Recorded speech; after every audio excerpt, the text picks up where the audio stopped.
కాకుండా పిల్లల్ని ఏ విధంగా దూరంగా ఉంచాలి అని సాంగ్ ద్వారా వాళ్ళు వివరించడం జరిగింది. చైల్డ్ మ్యారేజెస్ జరిగితే అనర్థాలు ఏంటి అన్నది వివరించడం జరిగింది. డెవలప్మెంట్ అనేది తల్లి గర్భంలో నుంచి స్టార్ట్ అయ్యే 2 సంవత్సరాల వరకు కూడా చాలా వేగంగా ఉంటుంది. ఆ ఏజ్ గ్రూప్ లో పిల్లలకి ఎంత స్టిమ్యులేషన్ ఇస్తే వాళ్ళు అంత యాక్టివ్గా తయారవుతారు. Palamaner and Kuppam revenue divisions లో ఫీల్డ్ లెవెల్ ఫంక్షనరీస్,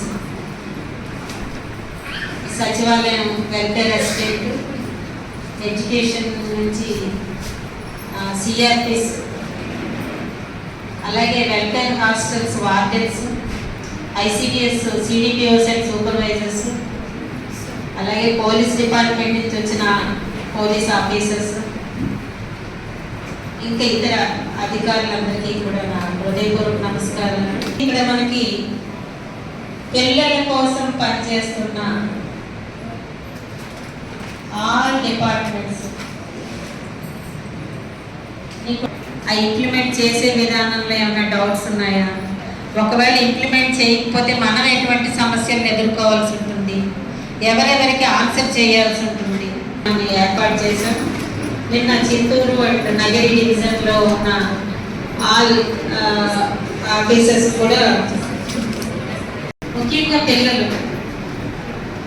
దశ నుంచే మనం ఈ దశకు వచ్చాం. ఇది మనం కొనసాగింది కదా, మళ్ళీ వృద్ధాప్యంలోకి వెళ్ళిపోతాం. కానీ మన సమాజాన్ని, దేశాన్ని నడిపించేది రాబోయే తరం పిల్లలు. ఈ పిల్లల మీద స్పెషల్ ఫోకస్ పెట్టి ప్రతి ఒక్కరు బాధ్యతాయుతంగా పనిచేసినట్టయితే ఫ్యూచర్ అంతా కూడా మన సొసైటీ బాగుంటుంది. ఇప్పటికే సొసైటీలో చాలా మనం వినకూడనివి, చూడలేనివి కూడా చాలా చూస్తున్నాం. దానికి కారణం ఏంటంటే దానికోసమే ఇన్ని జరుగుతున్నాయి కాబట్టి యాక్ట్లు అనేవి కూడా ప్రవేశపెట్టడం జరిగింది. దానికి తగినట్టే శిక్షలు కూడా విధించడం జరుగుతుంది. అయినప్పటికీ కూడా ఇంకా అవేర్నెస్ చాలా అవసరం ఉంది.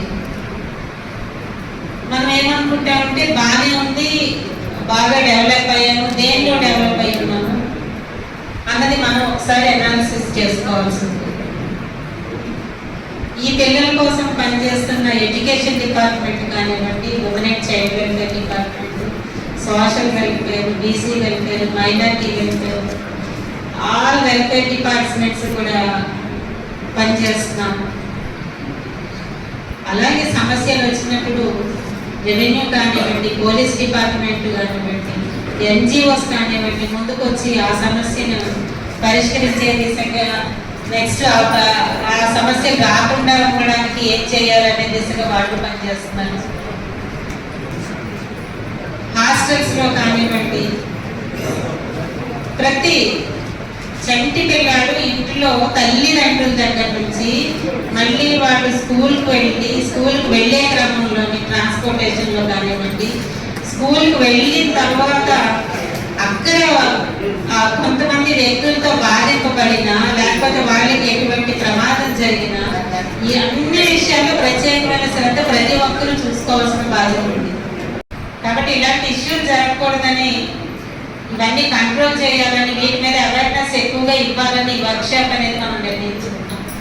ఇది protection of children from sexual offences act. ఇది 2012లో భారతదేశంలో పిల్లల కోసమే ఏర్పాటు చేసిన చట్టం. ఈ చట్టంలో లైంగిక నేరాల నుండి పిల్లలను రక్షించే చట్టం ఇది.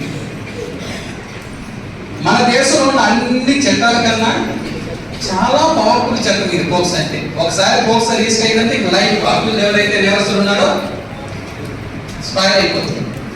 అంత తీవ్రతరం చేశారు. దీన్ని 2019లో కూడా అమెండ్ చేయడం జరిగింది. అదేవిధంగా 2020లో రూల్స్ కూడా ఫ్రేమ్ చేసుకున్నాము. ఇప్పుడు పోక్స్ అంటే ఎవరికి వర్తిస్తుంది? పిల్లలంటే మీ అందరికీ కూడా తెలుసు, 18 సంవత్సరాల లోపల పిల్లలు. ఈ కేసు స్పెషల్ ఏంటంటే ఈ యాక్ట్ సంబంధించి జెండర్ న్యూట్రల్ యాక్ట్ అన్నమాట.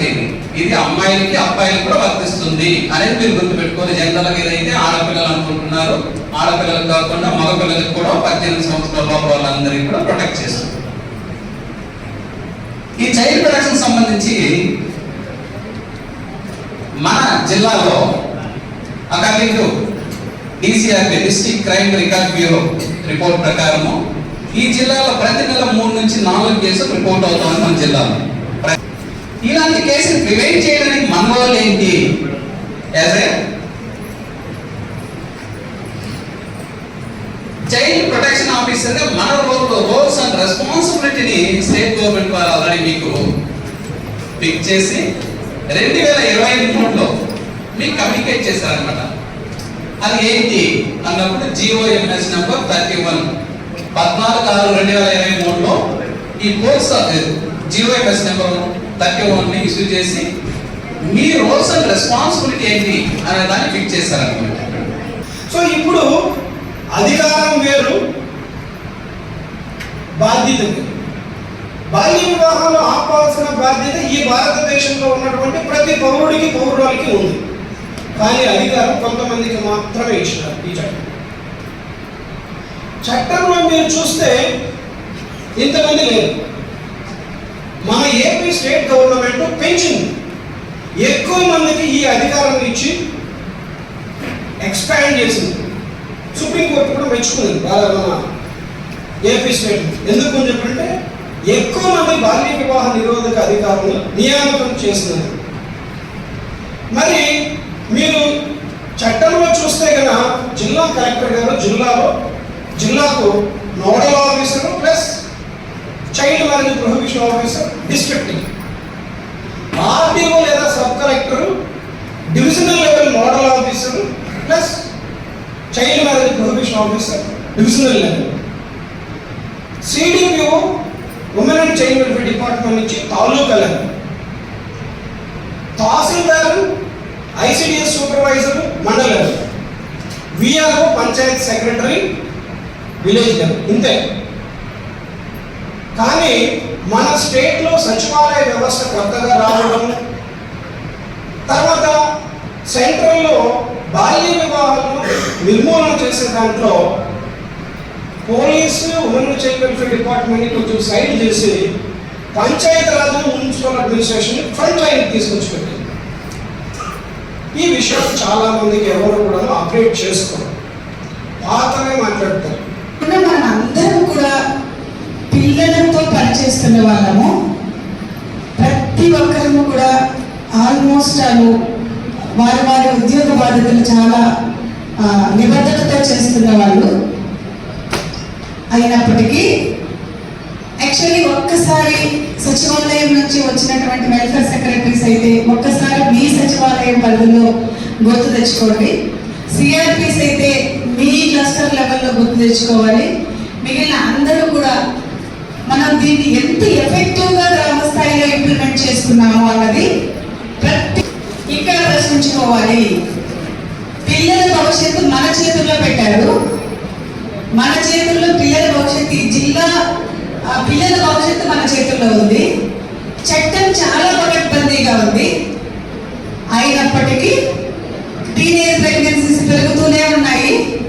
అదేవిధంగా ఇప్పుడేమో భర్తల పైన ఎవరైతే టీనేజ్ ప్రెగ్నెన్సీ వస్తే హాస్పిటల్కి వెళ్ళి తప్పనిసరిగా ట్రీట్మెంట్ తీసుకోవాలి. అక్కడికి వెళ్తారు కాబట్టి అక్కడ కేసు కూడా ఫైల్ అవుతుంది. అయినప్పటికీ కూడా ప్రతి సంవత్సరం కూడా పెరుగుతున్నాయి, టీనేజ్ ప్రెగ్నెన్సీస్ పెరుగుతున్నాయి, అదేవిధంగా చైల్డ్ మ్యారేజెస్ పెరుగుతున్నాయి. ఇక్కడ చైల్డ్ మ్యారేజ్ ఆపాము అన్నది రిటర్న్గా రాసుకున్న తర్వాత పక్కకి వెళ్ళి పెళ్లి చేసుకొని వచ్చేసి వాళ్ళు డెలివరీకి సిద్ధంగా వచ్చేస్తున్నారు. వాటి వల్ల ఐఎంఆర్ పెరుగుతుంది, ఎన్ఎంఆర్ పెరుగుతుంది. అలాగే పిల్లల ఆరోగ్యవంతమైన పిల్లలు పుట్టకుండా తక్కువ వాళ్ళ మినిమం ఆఫ్ లెవెల్స్తో ఉంటూ అనేక రకాలైనటువంటి ఇబ్బందులు పడుతున్నారు. కాబట్టి మనం అందరం కూడా ఒక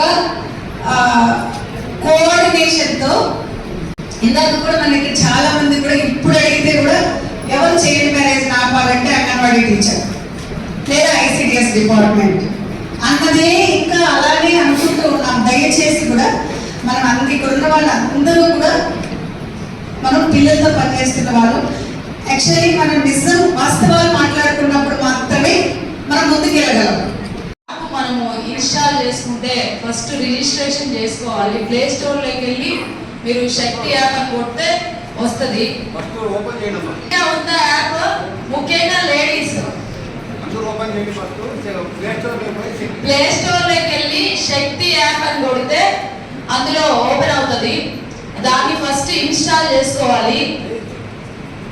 చేయండి. తర్వాత వచ్చేసి మీ డీటెయిల్స్ అడుగుతుంది, రిజిస్ట్రేషన్ చేసుకోవాలి, మీ ఫోన్ నెంబరు. అదేవిధంగా మనము దీంట్లో ఏంటంటే యాప్లో ఏదైనా ఎమర్జెన్సీ మనం ఫోన్ చేసి పోలీస్ వాళ్ళకి చెప్పలేని సిచ్యువేషన్స్ కొన్ని ఉంటాయి. అప్పుడు ఏంటంటే ఇందులో SOS ఉంటుంది. SOS నొక్కి డైరెక్ట్ గా మాకు పోలీస్ కంట్రోల్ రూమ్ వస్తుంది కాల్. కొన్ని సిచ్యువేషన్స్ ఎలా ఉంటాయంటే SOS కూడా మనం ప్రెస్ చేయలేని సిచ్యువేషన్స్ ఉంటాయి. ఎందుకంటే కొన్ని సిచ్యువేషన్స్ అంటే రేప్ జరగడం ఇలాంటి సిచ్యువేషన్స్ లో మన దగ్గర ఉన్న ఫోన్ ని 4-5 టైమ్స్ షేర్ చేసినా కూడా ఆటోమేటిక్ గా పోలీస్ వాళ్ళకి ఈ సరౌండింగ్స్ లో ఉన్న video audio recording 10 seconds record అయ్యి కంట్రోల్ రూమ్ చేరుతుంది. అంటే ఆ అమ్మాయి సరౌండింగ్ సిచ్యువేషన్ ఎలా ఉంది అని కంట్రోల్ రూమ్ లో చెక్ చేసుకొని వెంటనే ఇమీడియట్ గా అది హెడ్ ఆఫీస్ కి వెళ్తుంది. ఇమీడియట్ గా కన్సర్న్ పోలీస్ స్టేషన్ మీరైతే ఏ లిమిట్స్ లో ఉన్నారో ఆ లిమిట్స్ కి వస్తుంది. వెంటనే అక్కడ ఉన్న పోలీసు వాళ్ళు వస్తారు. కాబట్టి మీరు ఇందులో ఏం చేయాలంటే మీ ఫోన్ నెంబర్ తో పాటు రిమైనింగ్ మీ రిలేటివ్స్ వాళ్ళ ఫోన్ నెంబర్ కూడా ఇందులో యాడ్ చేయాలి. అడుగుతారు దాంట్లో, అవన్నీ తీసుకోవాలి. అదే విధంగా ఇందులో ఏంటంటే పోలీస్ ఆఫీసర్స్ మనము ఫర్ ఎగ్జాంపుల్ ఏదైనా ప్రాబ్లం వస్తే పలమనేరు కానీ చిత్తూరు కానీ ఎవరు ఎస్ఐ అనేది కూడా తెలియదు. కాబట్టి ఇందులో మొత్తం పోలీస్ ఆఫీసర్స్ కాంటాక్ట్ నెంబర్స్ కూడా ఇందులో డిస్ప్లే అవుతాయి. అదేవిధంగా నియర్ బై ఏదైనా యాక్సిడెంట్ జరిగినట్లయితే నియర్ బై ఏదైనా హాస్పిటల్స్ ఉన్నాయా లేవా అనేది కూడా ఇందులో ఉంటుంది. ఇందులో మెయిన్ వచ్చేసి శక్తి యాప్ ఎక్కువగా లేడీస్కే చెప్తుంటారు, జెంట్స్ కూడా యూజ్ అవుతారు. ఎందుకంటే ఏమైనా యాక్సిడెంట్స్ అయితే మనకు తెలియదు, వేరే లొకేషన్స్ పోతాం, అక్కడ ఎక్కడ హాస్పిటల్స్ ఉంటాయో కూడా తెలియదు. కాబట్టి నియర్ బై హాస్పిటల్స్ ఏవి మొత్తం అన్నీ కూడా ఇందులో ఉంటాయి. కాబట్టి మీరు తప్పకుండా ఇన్స్టాల్ చేసుకోండి.